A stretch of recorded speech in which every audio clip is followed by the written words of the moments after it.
The ceramic mug slipped from Sarah's trembling fingers, coffee splashing across the diner's checkered floor. It was her third mistake that morning, and she could feel the weight of every sleepless night pressing down on her shoulders. Through the window, she watched luxury cars glide past on Madison Avenue while she calculated whether she could afford both her daughter's medicine and this month's rent. The answer, as always, was no. Sarah Chen had been working double shifts at Murphy's Diner for 3 months straight, ever since her husband's accident left them drowning in medical bills. The insurance company had found a loophole.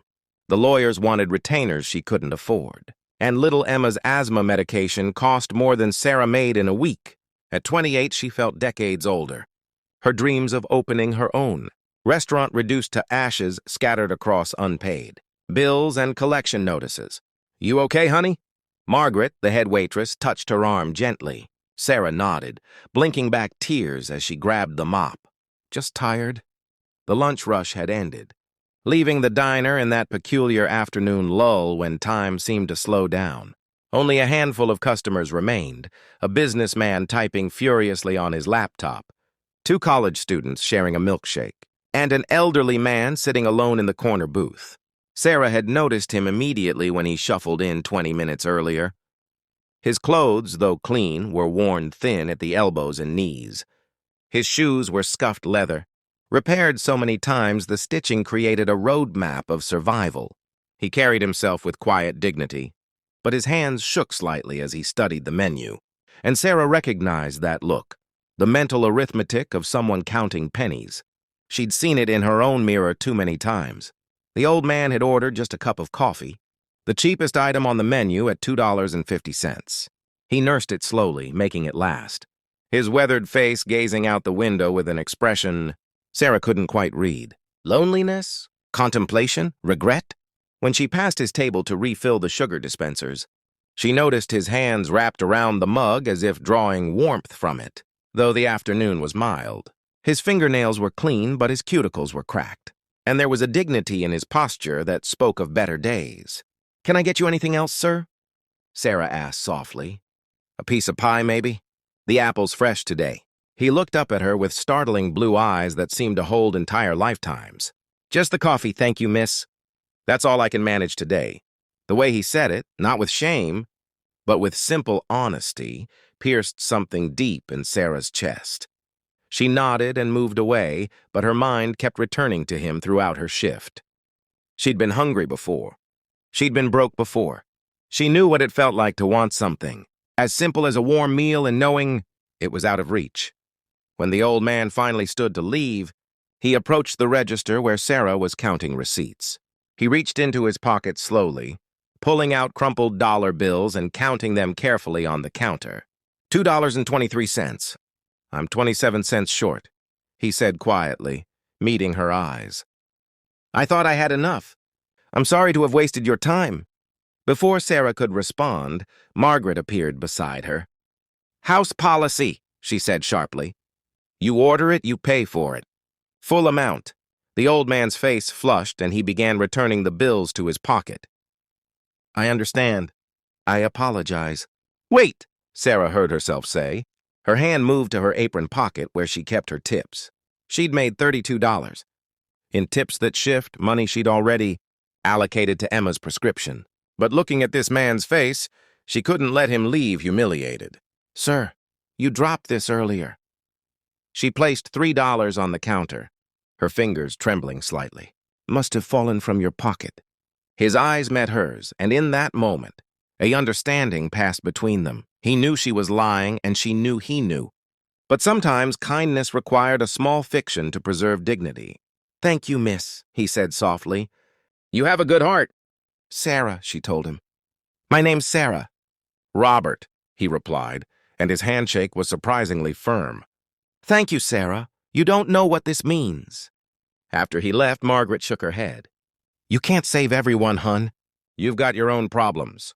Sarah knew she was right, but she couldn't explain the feeling in her chest like she'd done something that mattered, even if it was small. That night, she had to choose between Emma's inhaler and groceries. She chose the medicine and made soup from whatever remained in the pantry. 2 weeks passed. Sarah continued her brutal routine. Morning shift at the diner, afternoon at the convenience store, grabbing 3 hours of sleep before starting again. Emma's asthma worsened, requiring emergency room visits Sarah couldn't afford.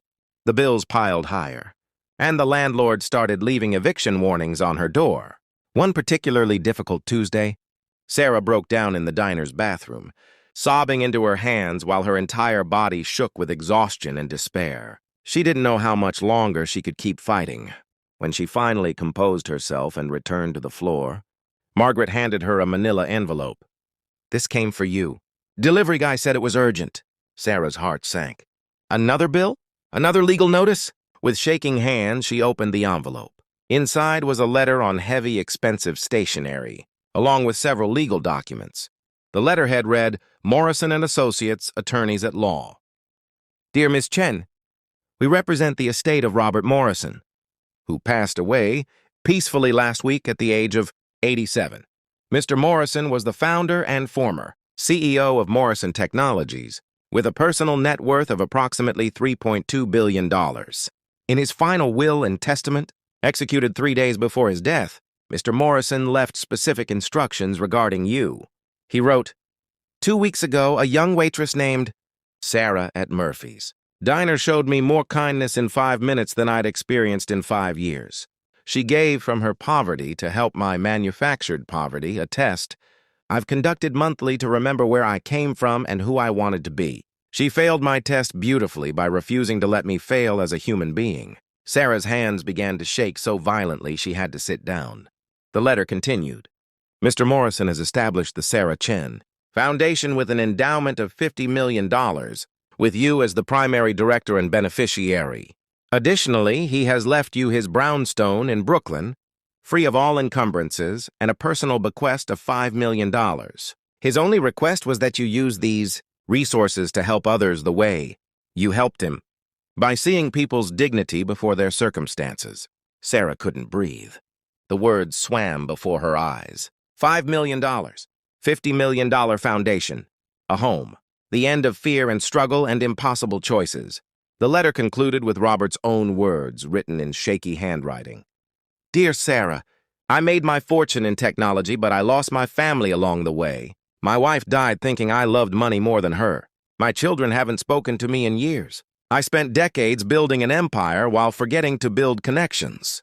In my final years, I've been testing people, going to different establishments, pretending to be poor, seeing how I'm treated when I can't buy respect. Most people failed. They saw a worthless old man. You saw a human being who needed help, and you helped despite having so little yourself. That's the rarest thing in this world. Not wealth, but compassion. Not success, but kindness. I'm giving you what I have because I believe you'll use it better than I did. Help people. See them. Treat everyone like they matter. Because they do. Thank you for the coffee, and for reminding me why I started my company in the first place. Not to get rich, but to make things better. Your friend, Robert. Sarah sat in that booth and cried, huge, gasping sobs that shook her entire body. Margaret held her while other waitresses gathered around. And when Sarah could finally speak, she told them everything. The next months transformed Sarah's life completely. She paid off every debt, got Emma the best medical care available, and moved into a beautiful brownstone, with a garden where her daughter could play safely. But the money, while life-changing, wasn't what mattered most. Robert had given her something more valuable than wealth. He'd given her purpose. The Sarah Chen Foundation started small. They paid off medical debts for families drowning in bills.